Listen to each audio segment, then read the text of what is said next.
Hello friends, this is Varsha. Welcome back to Varsha's academy. CTET NCERT की series में आपको पता होगा कि क्लास 6 की ज्योग्राफी स्टार्ट हो गई है, हिस्ट्री क्लास 6, 7th, 8th की कंप्लीट हो गई है। तो प्लेलिस्ट बनी है, आप सभी वहाँ पर देख सकते हैं। कल क्लास 6 का चैप्टर 1 हुआ था, सौरमंडल में पृथ्वी। आज चैप्टर 2 है जिसका नाम है ग्लोब, अक्षांश एवं देशांतर। देखिए, अक्षांश एवं देशांतर से एक क्वेश्चन आपका ज़रूर मिलेगा, ठीक है। तो इस चैप्टर की वैल्यू बहुत ज़्यादा है, बहुत अच्छे से समझिएगा, ओके। तो हम यहाँ पर देखते हैं क्या लिखा है कि पिछले अध्याय में आप पढ़ चुके हैं कि हमारी पृथ्वी गोलाकार नहीं है, ठीक है। क्या बात हुई थी कि पृथ्वी किस तरह से है, ध्रुवों पर चपटी है, ओके। ये उत्तर एवं दक्षिणी ध्रुवों पर थोड़ी चपटी है और मध्य में थोड़ी उभरी हुई है। क्या आप कल्पना कर सकते हैं कि ये कैसी दिखती है? इस संबंध में हमारी जानकारी प्राप्त करने के लिए आप अपनी कक्षा में सावधानी पूर्वक ग्लोब को देखिए। तो ग्लोब आप यहाँ से देख सकते हैं। ग्लोब क्या है? पृथ्वी का लघु रूप है, ठीक है। लघु रूप में एक वास्तविक प्रतिरूप है, ठीक है। ये जो यहाँ पर देखिए, जो दो डॉट बने हुए हैं, जो जहाँ से आपका जो ग्लोब है वो एडजस्ट है, जुड़ा हुआ है, उसको अक्ष बोलते हैं, ओके।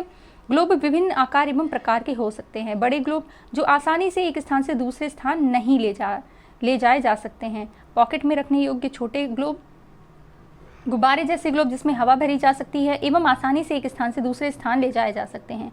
ग्लोब स्थिर नहीं होते, इसे उसी प्रकार घुमाया जा सकता है जैसे कुम्हार का पहिया या लट्टू घूमता है। ग्लोब पर देशों, महाद्वीपों तथा महासागरों को उनके सही आकार में दिखाया जाता है। तो आप समझ गए कि ग्लोब की वैल्यू क्या है। ग्लोब से आप अपनी पृथ्वी का एक रूप देख सकते हैं कि पृथ्वी पर कहाँ पर क्या चीज़ है, कहाँ पर महासागर है, कहाँ पर कौन सा देश है, ओके। पृथ्वी के समान किसी गोले पर किसी बिंदु की स्थिति का वर्णन करना कठिन है। अब प्रश्न ये उठता है कि इस पर किसी स्थान की स्थिति कैसे बताई जा सकती है। इसके लिए हमें कुछ बिंदुओं एवं रेखाओं के संदर्भ की आवश्यकता होती। यही बिंदु और रेखाएं हमारी अक्षांतर एवं देशांतर कहलाती हैं। आप देखें कि एक सुई ग्लोब में झुकी हुई अवस्था में स्थित होती है जिसे अक्ष कहा जाता है, ठीक है। अभी हमने दिखाई थी आपको जो साइड में एक डॉट जिससे जुड़ा हुआ था। ग्लोब पर वे दो बिंदु जिनसे होकर सुई गुजरती है उत्तर एवं दक्षिणी ध्रुव हैं। ग्लोब को इस सुई के चारों ओर पृथ्वी की भांति पश्चिम से पूर्व की ओर घुमाया जा सकता है। अब यहाँ पर लाइन कौन सी याद रखने वाली है? अभी तक जितना भी आपने पढ़ा उसमें मेन चीज़ यही थी कि जो पृथ्वी है वो ध्रुव में उत्तरी ध्रुव और दक्षिणी ध्रुव पर चपटी हुई है, और ये है कि पृथ्वी जो है वो पश्चिम से पूर्व की ओर घूमती है। पृथ्वी कैसे घूमती है? पश्चिम से पूर्व की ओर। ये तो दिशाएं भी आपको पता होनी चाहिए कि कौन सा ग्रह किस दिशा में घूमता है, ठीक है। पृथ्वी कैसे घूमती है? पश्चिम से पूर्व की ओर। लेकिन याद रखें इन दोनों में एक अंतर है। पृथ्वी पर वास्तव में ऐसी कोई सुई नहीं होती। इस पर अक्ष, ये अपने अक्ष पर चारों ओर घूमती है, जो एक काल्पनिक रेखा है, ठीक है। ये जो रेखाएं हैं, जो देशांतर हैं, अक्षांश हैं, ये सारी चीज़ें क्या है? एक काल्पनिक है, ठीक है, जिसका अनुमान लगाया जाता है, जिससे हम अपने पृथ्वी की कल्पना करते हैं। ये एक अन्य काल्पनिक रेखा भी ग्लोब को दो बराबर भागों में बांटती है। इसे विषुवत वृत्त कहा जाता है। ये देखिए अक्षांश, ये जो पृथ्वी है हमारी और उसमें जो इस तरह की लाइंस हैं, ये क्या है? अक्षांश हैं। पृथ्वी के उत्तर में स्थित आधे भाग को उत्तरी गोलार्ध तथा दक्षिण वाले आधे भाग को दक्षिणी गोलार्ध कहते हैं, ठीक है। जैसे मान लीजिए ये पृथ्वी है, तो उत्तर वाला जो एरिया है ये उत्तरी गोलार्ध और दक्षिण वाला जो एरिया है वो दक्षिणी गोलार्ध कहा जाएगा। ये दोनों बराबर के आधे भाग होते हैं। इस प्रकार विषुवत वृत्त पृथ्वी पर एक काल्पनिक वृत्त बनाती है एवं यह पृथ्वी पर विभिन्न स्थानों की स्थिति बताने का सबसे महत्वपूर्ण संदर्भ बिंदु है, ठीक है। विषुवत वृत्त में ध्रुवों तक स्थित सभी समांतर वृत्तों को अक्षांश समांतर रेखाएं कहा जाता है। अक्षांशों को अंश में मापा जाता है। याद रखिएगा, अक्षांश जो होते हैं उनको किस में मापा जाता है? अंश में मापा जाता है। विषुवत वृत्त शून्य अंश अक्षांश को दर्शाती है। जो विषुवत वृत्त है वो किसको दर्शाती है? वो शून्य को। तो ये वाली लाइन भी याद रखने वाली है। चूंकि विषुवत वृत्त से दोनों तरफ ध्रुवों के बीच की दूरी पृथ्वी के चारों ओर के वृत्त का 1/4 है, अतः इसका माप होगा 360 अंश का 1/4, यानी कि 90 डिग्री अंश, ठीक है। इस प्रकार 90 अंश उत्तरी अक्षांश उत्तरी ध्रुव को दर्शाता है और 90 अंश दक्षिणी अक्षांश दक्षिणी ध्रुव को दर्शाता है। तो ये दोनों ही चीज़ें यहाँ पर याद रखना, ठीक है। इस प्रकार विषुवत वृत्त के उत्तर की सभी समांतर रेखाओं को उत्तरी अक्षांश कहते हैं। ये विषुवत वृत्त है, देखिए ये लाइन आपकी विषुवत वृत्त है, ये यहाँ पर 0 डिग्री है। अब ये ऊपर वाला जितना है वो उत्तरी ध्रुव है, नीचे वाला जितना है वो दक्षिणी ध्रुव है, ठीक है। अब यहाँ से देखिए 23.5 डिग्री उत्तर में आपकी कर्क रेखा जाती है। पूछता है कि विषुवत रेखा जो है उसके किस दिशा में कर्क रेखा है तो आपको पता होना चाहिए उत्तर में कर्क रेखा है। और यहीं पर अगर हम बात करते हैं 23.5 डिग्री दक्षिण में, तो आपकी कौन सी रेखा है? मकर रेखा है। कर्क रेखा और मकर रेखा से भी प्रश्न बनते हैं, तो याद रखना, ठीक है। अब यहाँ देखिए, क्योंकि ये उत्तरी ध्रुव है तो उत्तरी शीत कटिबंध और इधर आपका दक्षिणी शीत कटिबंध, जो ठंडे प्रदेश होते हैं, ठीक है। सबसे ज़्यादा गर्मी कहाँ होती है? सबसे ज़्यादा उष्ण कटिबंध में गर्मी होती है। ओके, तो यहाँ पर आप समझ गए, क्योंकि ये बहुत दूरी पर है तो ये आपके ठंडे प्रदेश हो गए, ठंडे कटिबंध हो गए, ठीक है। शीत कटिबंध उत्तरी, तो यहाँ पर आप इतना समझ गए। अब हम बात करते हैं, इसीलिए प्रत्येक अक्षांश के मान के साथ उसकी दिशा यानी उत्तर या दक्षिण को भी लिखा जाता है, ठीक है। तो आपने देख लिया कि विषुवत है। अब इसके ऊपर में आपका उत्तर ध्रुव है और नीचे दक्षिण ध्रुव है।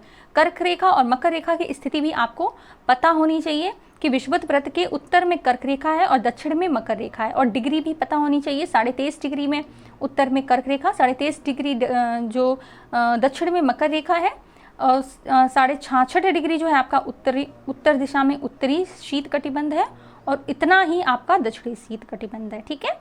सामान्यतः इसे उत्तर या दक्षिण अक्षर से व्यक्त किया जाता है। उदाहरण के लिए महाराष्ट्र में चंद्रपुर एवं ब्राज़ील, दक्षिण अमेरिका में वेलो हॉरिज़ॉन्टल दोनों एक ही अक्षांश 20 अंश पर स्थित हैं, लेकिन चंद्रपुर विषुवत वृत्त के 20 अंश उत्तर में एवं बेलो हॉरिज़ॉन्टल विषुवत वृत्त के 20 अंश दक्षिण में स्थित है, ठीक है। तो ये याद रखने वाली बात नहीं, वो बस आपको एक आइडिया दे रहे हैं कि किस तरह से स्थिति को मापते हैं।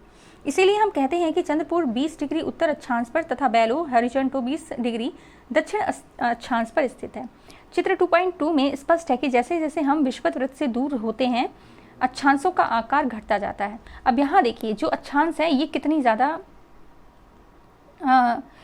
दूरी पर है, इनका आकार कितना बड़ा है। अब यहीं पर अगर आप उत्तरी शीत कटिबंध का आकार देख लेते हैं तो वो अक्षांश की जो स्थिति है वो आकार जो है वो छोटा है, ठीक है। तो इतना आप यहाँ समझ गए होंगे। बात करते हैं महत्वपूर्ण अक्षांश समांतर रेखाओं की। ये क्या है? विषुवत वृत्त आपका 0 डिग्री होता है। ये डिग्रियां भी आपको पता होनी चाहिए, ओके। उत्तरी ध्रुव 90 डिग्री उत्तर में तथा दक्षिणी ध्रुव 90 डिग्री दक्षिण में है। के अतिरिक्त 4 महत्वपूर्ण अक्षांश समांतर रेखाएं और भी हैं, जिनके बारे में भी हम बात कर चुके हैं। थोड़ा सा और उनके बारे में जान लेते हैं, ठीक है। उत्तरी गोलार्ध में कर्क रेखा, ठीक है, यही तो भी हमने बात की थी ना। उत्तरी गोलार्ध में कर्क रेखा 23.5 डिग्री उत्तर में, दक्षिणी गोलार्ध में मकर रेखा 23.5 डिग्री दक्षिण में है। विषुवत वृत्त 66.5 डिग्री उत्तर में उत्तरी ध्रुव वृत्त में है और विषुवत रेखा 66.5 डिग्री दक्षिण में दक्षिणी ध्रुव वृत्त में है। तो यहाँ देखिए विषुवत वृत्त है और ये विषुवत रेखा है, तो इसको भी थोड़ा सा देख लीजिएगा। वृत्त और रेखा सेम ही है, ठीक है। अब ये सतह पर टार्च का प्रकाश किस तरह से तेज और कम है वो बता रहे हैं। अब देखते हैं पृथ्वी के ताप कटिबंध, ये क्या होते हैं? तो कर्क रेखा एवं मकर रेखा के बीच के सभी अक्षांशों पर सूर्य वर्ष में एक बार दोपहर में सिर के ठीक ऊपर होता है। ये कब हो रहा है? वर्ष में एक बार। इसीलिए इस क्षेत्र में सबसे अधिक ऊष्मा प्राप्त होती है तथा इसे उष्ण कटिबंध कहा जाता है। ये जो विषुवत वृत्त है उसके कर्क रेखा और मकर रेखा के बीच का जो क्षेत्र होता है वो उसको हम उष्ण कटिबंध कहते हैं, ठीक है। कर्क रेखा तथा मकर रेखा के बाद किसी भी अक्षांश पर दोपहर का सूर्य कभी भी सिर के ऊपर नहीं होता है। ध्रुव के तरफ सूर्य की किरणें तिरछी होती हैं। ध्रुव की तरफ सूर्य की किरणें कैसी होती हैं? तिरछी होती हैं। इस प्रकार उत्तरी गोलार्ध में कर्क रेखा एवं उत्तर ध्रुव वृत्त तथा दक्षिण गोलार्ध में मकर रेखा एवं दक्षिणी ध्रुव के बीच वाले का तापमान मध्यम रहता है, इसीलिए इन्हें शीतोष्ण कटिबंध कहते हैं, ठीक है। आप यहाँ पर समझ गए, जो आपको पहले चित्र दिखाया था उसमें आपको अच्छे से डिटेल में बता दिया था। उत्तरी गोलार्ध में उत्तर ध्रुव वृत्त एवं उत्तरी ध्रुव तथा दक्षिणी गोलार्ध में दक्षिणी ध्रुव वृत्त एवं दक्षिणी ध्रुव के बीच में के क्षेत्र में ठंड बहुत होती है, क्योंकि यहाँ सूर्य क्षितिज से ज़्यादा ऊपर नहीं आता, इसीलिए शीत कटिबंध कहलाते हैं। तो यही हमने आपको यहाँ पर देखिए बताया था। फिर से देख लीजिए कि सबसे ज़्यादा जो ऊष्मा होती है, जो सूर्य जो है वो वर्ष में एक बार सर के ऊपर आता है, वो इस एरिया में आता है, इसीलिए इसको क्या कहते हैं? उष्ण कटिबंध। फिर इस एरिया में थोड़ा सा तिरछा पड़ता है, सूर्य की किरणें जो हैं तिरछी पड़ती हैं, इसीलिए यहाँ पर शीतोष्ण कटिबंध कहते हैं। और ये जो शीत कटिबंध है, ये एरिया जो है यहाँ पर आपका, एक सेकंड रुक जाए, तो ये जो शीत कटिबंध है आपका, यहाँ पर आपका जो सूर्य है उसकी जो रोशनी है, उसका जो प्रकाश है वो बहुत ही कम आ पाता है, इसीलिए ये इनको उत्तरी शीत कटिबंध और दक्षिणी शीत कटिबंध कहते हैं। और यहाँ पर सर्दी बहुत ज़्यादा रहती है, ओके। तो यहाँ पर आप अच्छे से समझ गए। अब हम बात करते हैं देशांतर की। देशांतर क्या है? किसी स्थान की स्थिति को बताने के लिए उस स्थान के अक्षांश के अतिरिक्त कुछ जानकारियों की आवश्यकता भी होती है। आप देख सकते हैं कि प्रशांत महासागर में स्थित टोंगा द्वीप एवं हिंद महासागर में स्थित मॉरिशस द्वीप एक ही अक्षांश 20 डिग्री दक्षिण पर स्थित हैं। उनकी सही स्थिति जानने के लिए यह पता करना होगा कि उत्तरी ध्रुव को दक्षिणी ध्रुव से जोड़ने वाली संदर्भ रेखा से पूर्व या पश्चिम की ओर इन स्थानों की दूरी कितनी है। ठीक है, अभी आपने जब देखा था, जब हम पृथ्वी की का अवलोकन कर रहे थे, तो आपने अक्षांश देखा था, वो इस तरह थी, इस तरह की लाइनें थी। बट अगर हम देशांतर की बात करें तो वो आपकी वर्टिकल लाइन्स हैं। ओके, ये आपकी जो वर्टिकल लाइन्स हैं। ओके, उनके बीच की दूरी को देशांतर तथा के अंशों में मापा जाता है। प्रत्येक अंश को मिनट में तथा मिनट को सेकंड में विभाजित किया जाता है। ये अर्धवृत्त है तथा उनके बीच की दूरी ध्रुवों की तरफ बढ़ने पर घटती जाती है। तो ऐसा ही पहले हम जब अक्षांशों की बात कर रहे थे तो भी इस तरह से ही था, है ना, पर ध्रुवों पर शून्य हो जाती है। तो जो देशांतर है वो ध्रुवों पर कैसे हो जाते हैं, शून्य हो जाते हैं। यहाँ सभी देशांतरीय यामोत्तर आपस में मिलती हैं। ओके, देखिए यहाँ पर आप देख सकते हैं, इसको सारी जो देशांतर रेखाएं हैं ये एक जगह पर मिल रही हैं, तो यहाँ पर क्या होता है, वो शून्य हो जाती हैं। ओके, अक्षांश समांतर रेखाओं से भिन्न सभी देशांतरीय यामोत्तरों की लंबाई समान होती है, इसीलिए इन्हें सिर्फ मुख्य संख्याओं में व्यक्त करना कठिन था। तब सभी देशों ने निश्चय किया कि ग्रीनिच या जहाँ ब्रिटिश राजकीय वेधशाला स्थित है से गुजरने वाली यामोत्तर से पूर्व और पश्चिम की ओर गिनती शुरू की जाएगी। तो अब प्रश्न यहाँ पर ये बनता है कि इनकी जो गिनती है वो कहाँ से शुरू की जाती है, तो ग्रीनिच से शुरू की जाती है, जो ब्रिटिश राजकीय वेधशाला है। ओके, और किस दिशा में, तो पूर्व से पश्चिम की ओर। तो ये वाला पॉइंट यहाँ पर याद रखने वाली ज़रूरत है। ठीक है, इस यामोत्तर को प्रमुख यामोत्तर कहते हैं। इसका मान 0 डिग्री देशांतर है तथा यहाँ से हम 180 डिग्री पूर्व और 180 डिग्री पश्चिम तक गणना करते हैं। तो इसको अच्छे से याद रखिएगा। प्रमुख यामोत्तर तथा 180 डिग्री यामोत्तर मिलकर पृथ्वी को दो समान भागों में पूर्वी गोलार्ध एवं पश्चिमी गोलार्ध में विभक्त करती हैं। अभी हम क्या बात कर रहे थे, अभी जब हम बात कर रहे थे पृथ्वी में अक्षांशों की, तो जो विषुवत रेखा थी वो पृथ्वी को दो भागों में विभाजित कर रही थी, एक तो उत्तरी गोलार्ध और एक दक्षिणी गोलार्ध। अब इसी तरह अगर हम बात कर रहे हैं देशांतरों की, तो यहाँ पर क्या है, जो 180 डिग्री आपकी जो 0 डिग्री लाइन है, 0 डिग्री देशांतर है, वो पृथ्वी को दो भागों में बराबर विभाजित कर रहा है। एक क्या है आपका पूर्वी गोलार्ध है, दूसरा क्या है पश्चिमी गोलार्ध है। ओके, इसीलिए किसी स्थान के देशांतर के आगे पूर्व के लिए पूर्व के अक्षर पूर्व तथा पश्चिम के लिए अक्षर प को उपयोग करते हैं। ये जानना रोचक होगा कि 180 डिग्री पूर्व और 180 डिग्री पश्चिम यामोत्तर एक ही रेखा पर स्थित हैं, तो इनकी स्थिति यहाँ पर भी हम अच्छे से समझ सकते हैं। देख लीजिए पहले फिगर को, तो ये आपका 0 डिग्री है, ये प्रमुख यामोत्तर रेखा है, ये ग्रीनिच वाली है जो आपको पहले बताई थी। अब इससे जब आप इधर बढ़ेंगे तो 180 डिग्री, इससे जब आप इधर बढ़ेंगे तो 180 डिग्री। ये आपका पूर्व पश्चिम हो गया और ये आपका क्या हो गया, पूर्व हो गया, और ये पृथ्वी को दो अलग अलग दो भागों में विभाजित कर रही है। ओके, अब यहाँ पर देखते हैं, बात करते हैं अब ग्लोब पर अक्षांश समांतर रेखाओं एवं देशांतरीय यामोत्तर के द्वारा बनी ग्रिड को देखो। अगर आपको किसी स्थान के अक्षांश एवं देशांतर की सही जानकारी हो तो ग्लोब पर आप उस स्थान का पता आसानी से लगा सकते हैं। उदाहरण के लिए असम में धुबरी 26 उत्तर अक्षांश एवं 90 डिग्री पूर्व देशांतर पर स्थित है।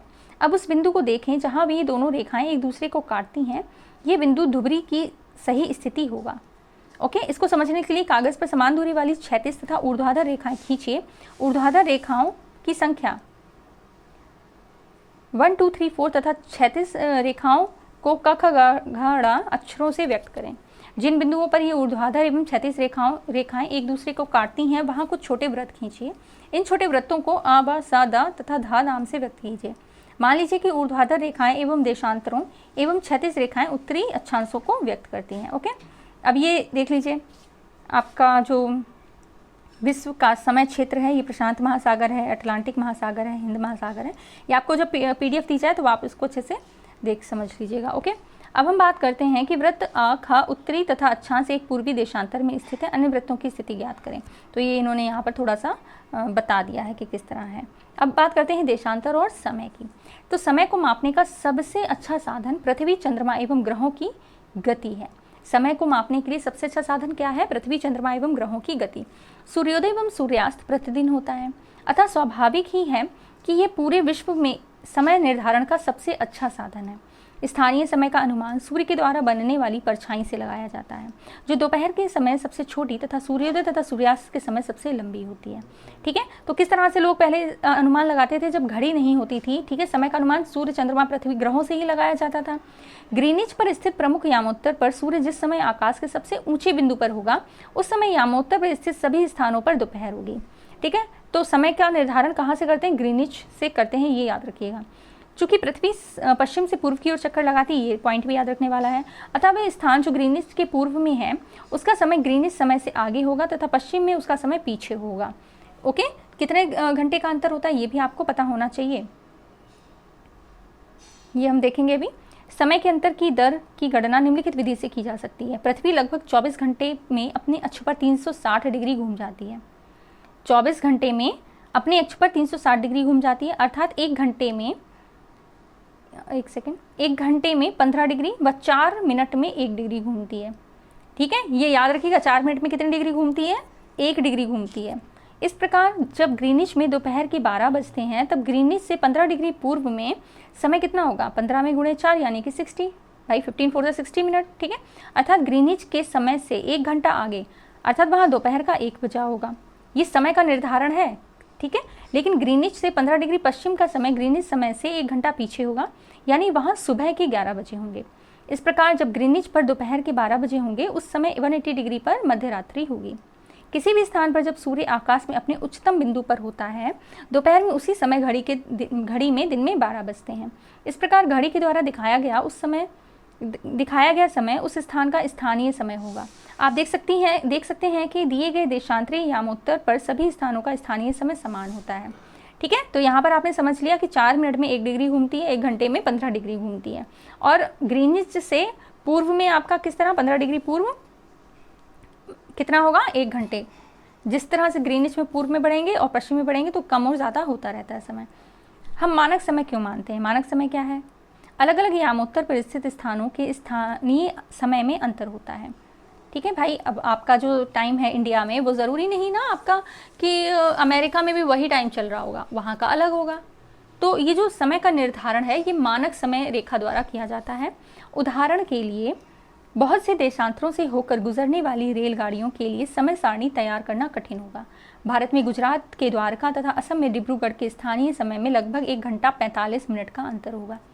ये क्वेश्चन आया हुआ है, याद रखना। ठीक है, कि द्वारका और डिब्रूगढ़ में कितना समय का अंतर है। ठीक है, इसीलिए आवश्यक है कि देश के मध्य से होकर गुजरने वाली किसी यामोत्तर के स्थानीय समय को देश का मानक समय माना जाए।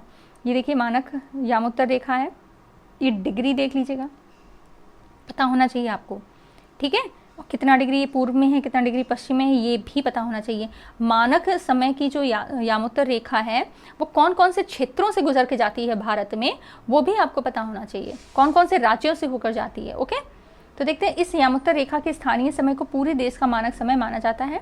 भारत में 82.5 पूर्व 82 डिग्री 30 पूर्व को मानक यामोत्तर माना गया है। ये लाइन याद रखिएगा।